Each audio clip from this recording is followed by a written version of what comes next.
Hi everyone, it's David from Automotive Press. I am in one of the most interesting places in Japan. This is Fuji Speedway Museum, located inside Fuji Speedway Hotel, which is a brand new hotel that was designed and developed by Toyota, but part of the Hyatt chain. And I'm staying here overnight, driving a Lexus press car, and I'm inside this museum where the curator has been showing me around all the details of what makes this museum so special, because it's displaying a history of motorsports which started 130 years ago. And I'm going to start right here with the Supra, because you guys all know we loved the third gen or Mark III Supra. I almost bought one a couple of times, but so difficult to find the right one.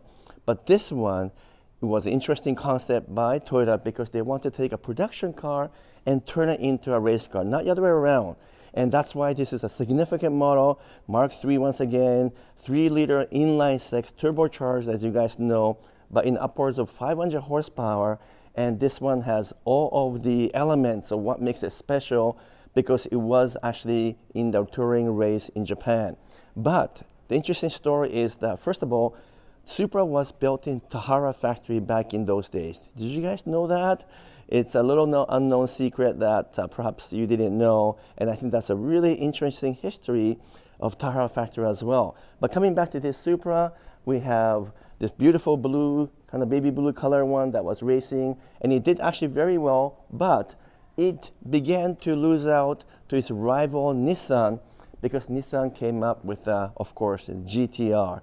This is a second gen, I believe, based on the Skyline model, and this one had four-wheel drive or all-wheel drive versus two-wheel drive, because as you know, Supra is rear-wheel drive. So this model outperformed the Toyota, and it began to take over a couple of years later. This one is also a 6-cylinder engine, turbocharged, also around 500 horsepower and so forth. But this is iconic because Nissan designed this generation of GT-R for the sole purpose of winning the car race.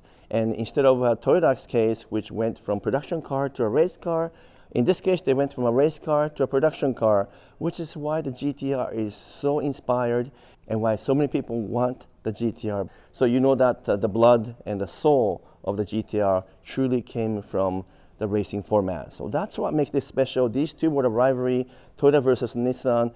Toyota was winning until this thing showed up, and it just couldn't compete anymore, so it dropped out and went to a different race. And I think that story is one of the most interesting stories of all time right here in Fuji Speedway Museum. I've got so much more to show you in this museum. The curator is going to continue to tell me a little bit more about the interesting history.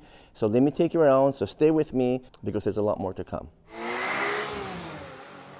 As you guys know, one of my all-time favorite sports cars from the past isn't just the Supra, but this thing right here, Honda NSX or Acura NSX.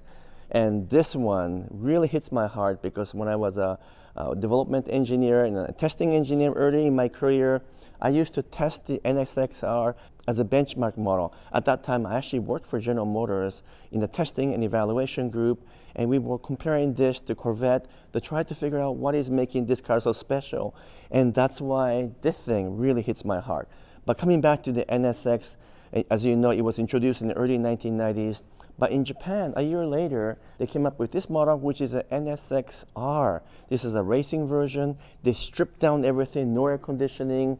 A lot of the parts were removed to make it lighter, because in Japan there was a horsepower cap of 280 PS, and therefore to make this car go faster, they couldn't add more power or torque. They actually had to remove the parts and make it lighter. As you know, one of the very few sports cars that ever came out with all aluminum body back in those days.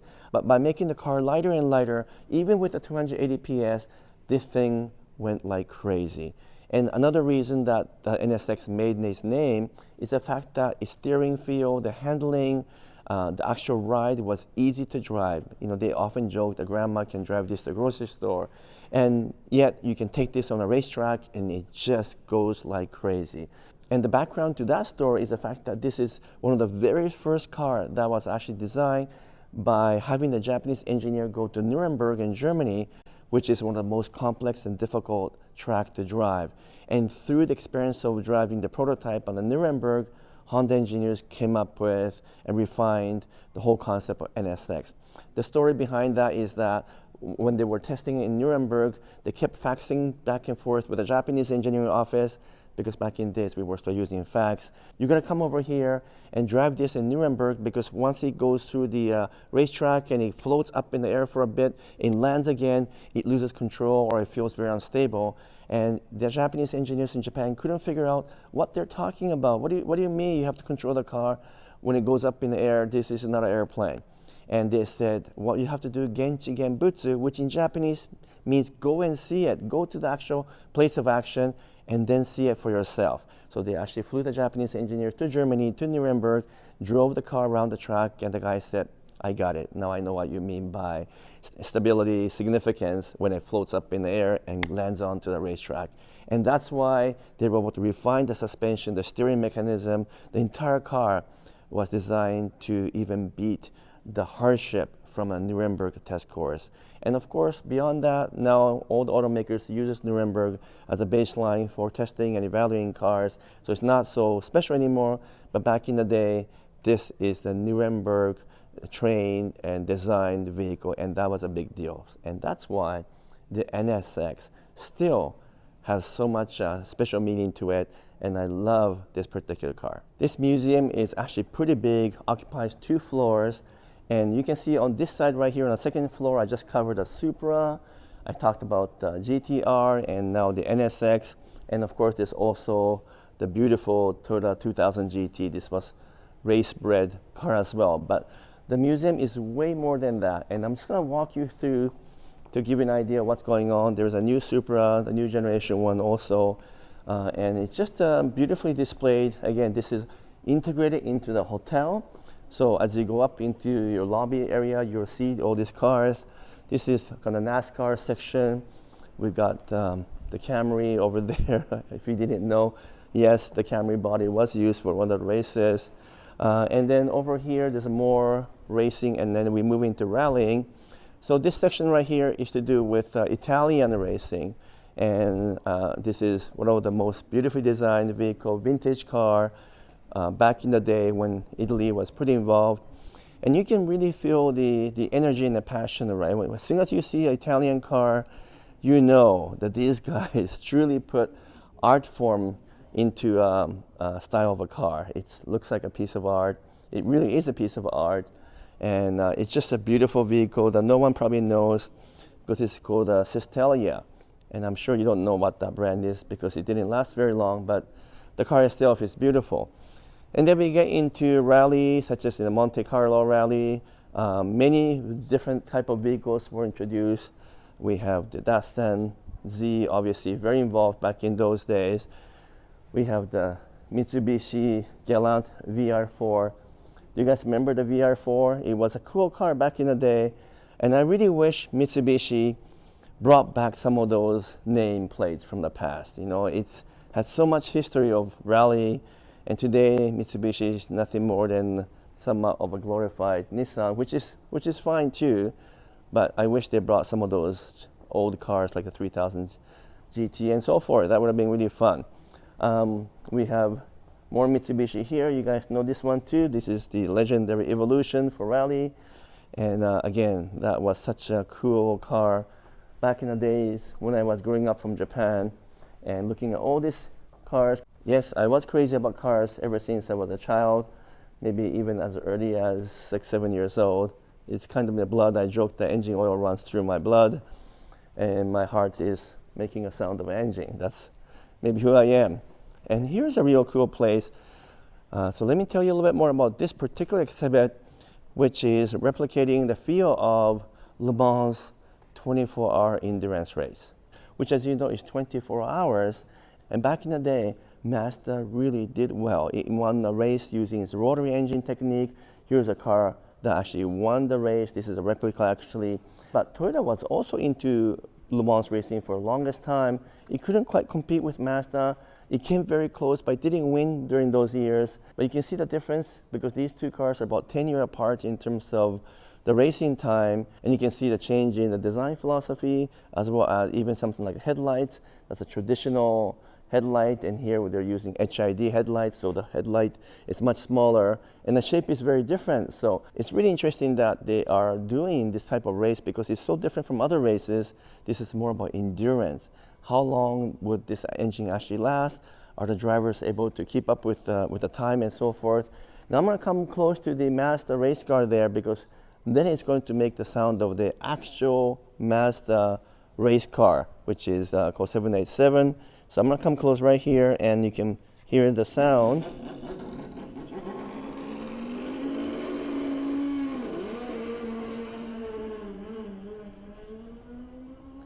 It's going to go around the circuit, it's going to come back, and you're going to hear the sound one more time from this Mazda. It's going to be quite an interesting place to be. I love the atmosphere and the feel of it. Really cool place. What a cool place. Now let's go back to the very first floor of the museum, where we can see the very beginning of the motorsports, and then take a look at what motorsports used to be many decades ago. And we start off right off the bat here with one of the very first cars to be involved in motorsports. In fact, this is called the Panhard, and this is the world's first French car to gain the honor of winning motorsports. And it has a Daimler engine, so it's a German engine and powertrain, but the rest is French. And back in those days, which is 1899, obviously automobiles and cars were still luxury items. So to have a sports machine for the sole purpose of entertainment would be something unthinkable. But France at that time had some people who can afford these things, and therefore came up with this concept of a Panhard motorsports vehicle for the purpose of actually going into race. So that was quite an interesting story. From here, we're going to sequence to see some other cars right here at Fuji Motorsports Museum. So we just showed you one of the first motorsports car in France, but this one is one of the very first motorsports vehicle from US. This is called the Stutz Bearcat Series F, 1914, if you could believe that. Back in those days, they were using this as a kind of baseline for entertainment purposes, so people can actually watch the race as a spectator sports. And you know, back in those days, there weren't proper racetracks. So what did they do? They used the horse race track as an actual automobile racing track, and they used this vehicle as one of those vehicles. So it's very exciting and interesting to talk about one of the first vehicles. This one, obviously being 1914, happened before World War I, and they had all kinds of interesting commercialization of different brands and different companies being represented, where they put the stickers and logos on the car, just like we see that in today's, let's say, Indy 500. And that was the beginning of the commercializations of sports car and race cars to where things are today in business. And the next one is really interesting, because this is an invention by Henry Ford, and he made this vehicle before he started Ford Motor Company. And believe it or not, this is 1902. It's a replica, but very close replica of what was called a Ford 999. It was designed on purpose to have a fast speed. In fact, it reached 148 kilometers per hour with this ridiculous simple system, which consisted of an engine with a displacement of 19 liters, if you can believe that, 4-cylinder engine, and it does use gasoline. It's a rear-wheel drive, and you can see the steering is like a tilt style, and the brake is just in the back. Super simple system. Hard to believe that this thing was actually functional. And to gain a speed, they had to actually drive this on an actual frozen lake that allowed them to, I guess, reduce the friction perhaps, and to maximize speed and to have the space to be able to do that. So this is what Ford did. He says it's one of the most scary things he ever done in his life. And beyond this, he went on to create Ford Motor Companies. So obviously a very important baseline from which he built his empire.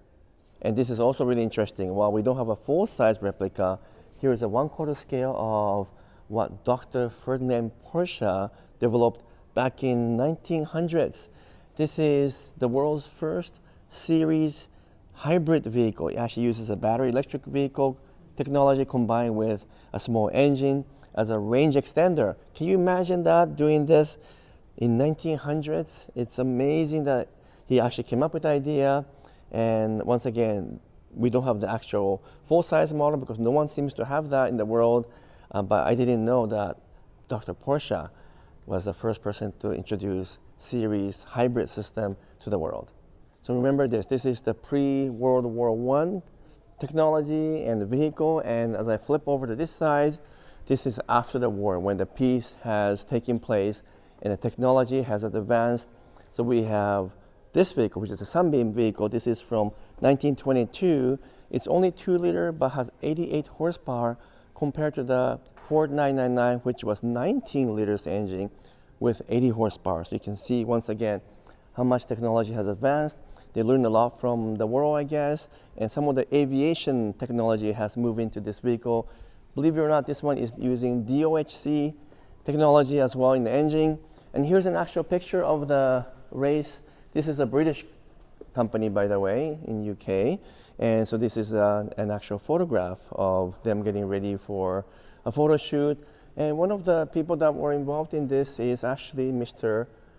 Guinness, who is a son of the Guinness company, as you would know. So pretty interesting history here. Because this museum is so big, I cannot possibly show you every car and explain everything. So you have to come down here for yourself, stay in the hotel, maybe go take a training course on the track, and go and immerse yourself in this beautiful museum with so many history of motorsports, and then you'll finally get it. But I do want to finish off by talking about history of Toyota racing right here on the main floor, so that you can understand finally why this museum is important and why racing itself is important to Toyota. As you guys know, Akio Toyoda, the chairman of Toyota, who is a former president, loves anything to do with racing. In fact, he's heavily involved in Toyota's racing division, which is Gazoo Racing, and he often talks about the fact that real sports cars have to be developed in collaboration with the race car team, or to learn from the racing, because then you can get a true spirit of motorsports carried on to a production car. And that was his philosophy all along. However, where did he get the idea from? Actually, that goes all the way back to Kiichiro Toyoda, who is a son of the founder for Toyota. And most of you guys know Kiichiro Toyoda is who started Toyota Motor Corporation, and he's responsible for where we are today, having the world's largest car company. And he really is the one that pushed for interesting ways to design and develop and to produce cars. But even the almighty Toyota struggled back in the early days in 1940s and 50s because of the war, because of the supply chain issues, just like what we have right now.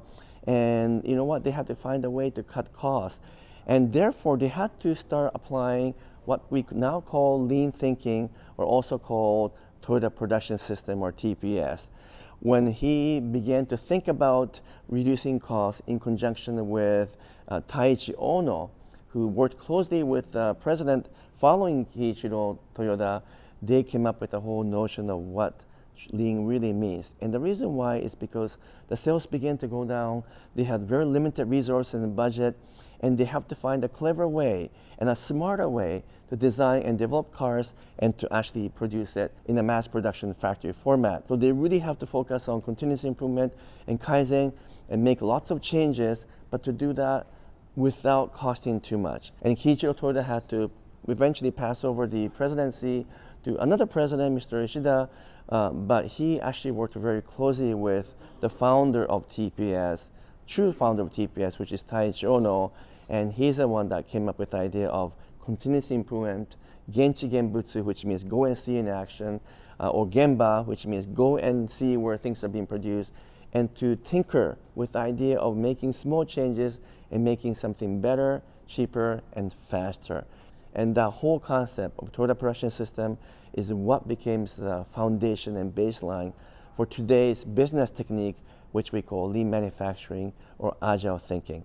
In fact, upstairs in the motorsports, we saw an interesting story about Toyota's recent racing development, where they said they are now using agile thinking and agile principles, where things are done very quickly in different iterations, where you're allowed to make some mistakes, learn from the mistakes, and keep changing and evolving to a better system and better product.